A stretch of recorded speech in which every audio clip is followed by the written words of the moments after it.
atroce.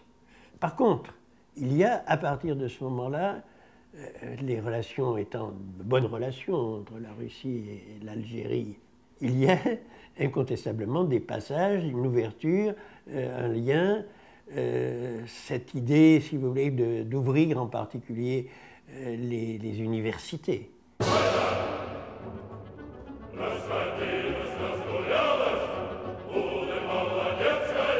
كانوا beaucoup d'Algériens اه وي كانوا الجزائريين يحبوا شاك انستيتي نوصلوا دي حتى ل 100 من 20 حتى ل 100 كانوا يحبوا الجزائريين كانوا يزيتي بوكو انتريسيا بور لي الجيريان وكنا كانت الدراسه مليحه شاك الجيري عنده ليسبوار يكمل هنايا لانجينيورا ولا يكمل بي اتش دي ولا دكتوراه ويدخل لبلادو يخدم كان بوكو ديسبار كنا الجزائر تلمو عندنا لو سيستيم فرونسي كنا فور كان باغ اكزومبل ميم سيرتان ايتيديون يقولوا تاع تي سيرسيتير دي مات وفيزيك تلمو كانوا الجزائر فور يعني في هذاك الوقت صح. C'était des contrats de 5 ans, donc dès que le contrat est terminé, tout le monde partait. Donc vu on savait qu'on avait 5 ans à faire, on acceptait tout.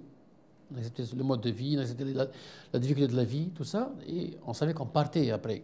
Nous, en tant qu'étrangers, on était quand même habitués à un certain niveau de vie.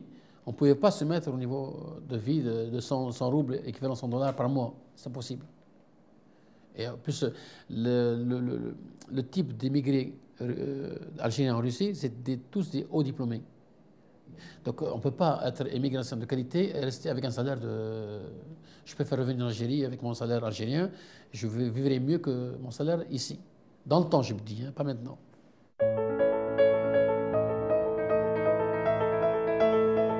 La Russie, immédiatement après la guerre, était une Russie qui avait absolument besoin de gens, parce qu'il y avait eu une hémorragie pendant la guerre qui était terrible, et par conséquent, à ce moment-là, vraiment, on faisait, si j'ose dire, feu de tout bois.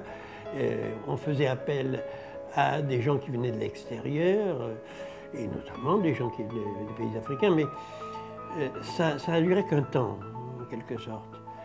Nous avons à l'intérieur de la Russie des régions qui, effectivement, nourrissent en quelque sorte et fournissent la main-d'œuvre à la Russie. On a moins besoin de main-d'œuvre extérieure, par conséquent, on a moins besoin d'une offre extérieure.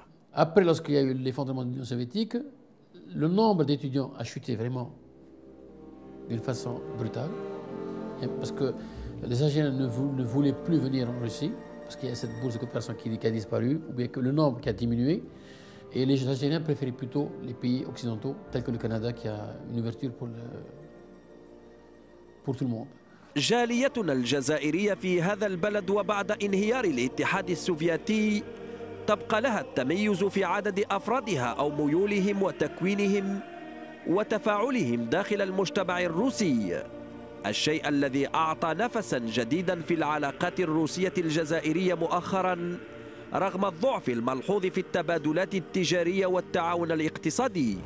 العلاقة الروسية الجزائرية أصابها الفتور في عهد رئاسة يلتسن والظروف التي مرت فيها الجزائر، الظروف الأليمة التي مرت فيها الجزائر، لكن الآن تتحسن هناك بعض الاستثمارات الروسية في الجزائر، لكن بطبيعة الحال غياب الاستثمارات الجزائرية في روسيا عنده أسباب عندنا داخلية في الجزائر وأسباب خارجية، أن روسيا سوقها غير مستقر وليس هناك ضمانات حقيقية، لذلك حتى الغرب يعني يخافون بحذر يعني يستثمرون هنا في هذا البلد.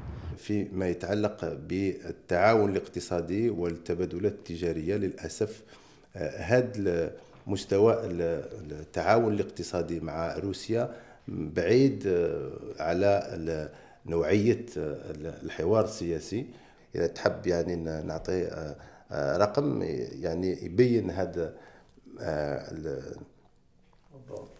الضعف للتبادلات التجارية ما يفوتش 300 مليون دولار سنويا لما نقارنوه للدول الأوروبية أوروبا الغربية نشوف أنه غير كافي، ولهذا لازم نطور العلاقة الاقتصادية بين روسيا والجزائر.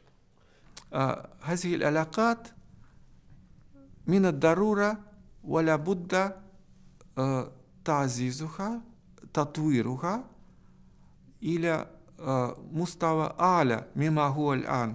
الجزائر هذه العلاقات من الضرورة ولا بد تعزيزها تطويرها إلى مستوى أعلى مما هو الآن.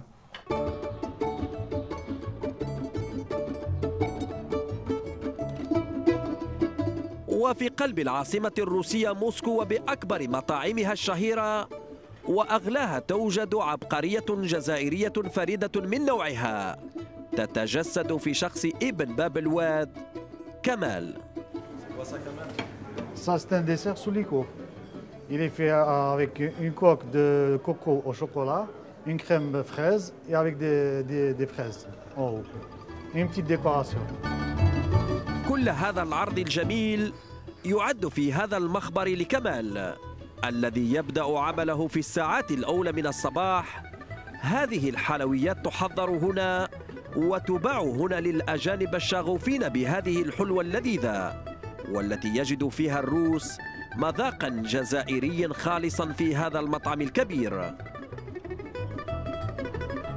Ça, c'est un restaurant géorgien. Il a une capacité de 190 assiettes.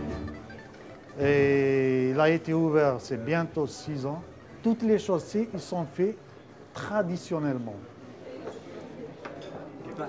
Bon, ici nous sommes dans la grande cuisine. Ici, c'est les vieilles femmes qui travaillent. C'est une cuisine très traditionnelle, c'est fait à la main. Tous les repas chauds se préparent ici. Tous les repas chauds. وجميع هؤلاء العمال والمختصين في هذا المطعم هم قدماء خريجو المدرسة الروسية الشهيرة في فن الطبخ والحلوى. Voilà le four traditionnel. Ça, c'est le four traditionnel. Montre-nous comment tu fais le pain. Il prend le pain, la pâte, voilà comment il l'a fait.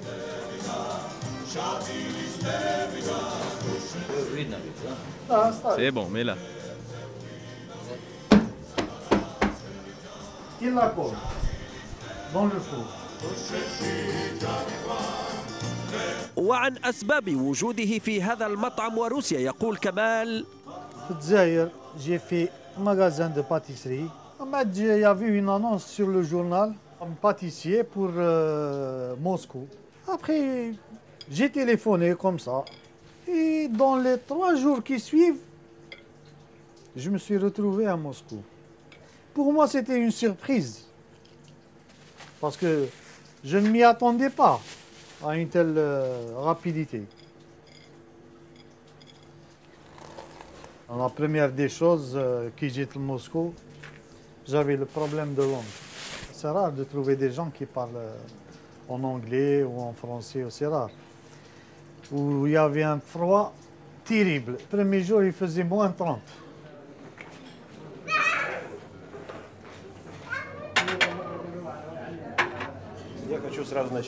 Kamel est irremplaçable dans notre restaurant. Ses desserts ont acquis une grande renommée dans toute la Russie. وقد ذاق حلويات كمال أكبر المشاهير ونجوم السينما وحتى رجال السياسة كالرئيس السابق بوريس يلتسين وكوفي عنان وأسماء أخرى. Voici quelques personnalités qui sont venues dans notre restaurant. Et depuis, chaque fois qu'ils repassent à Moscou, ils reviennent automatiquement au restaurant.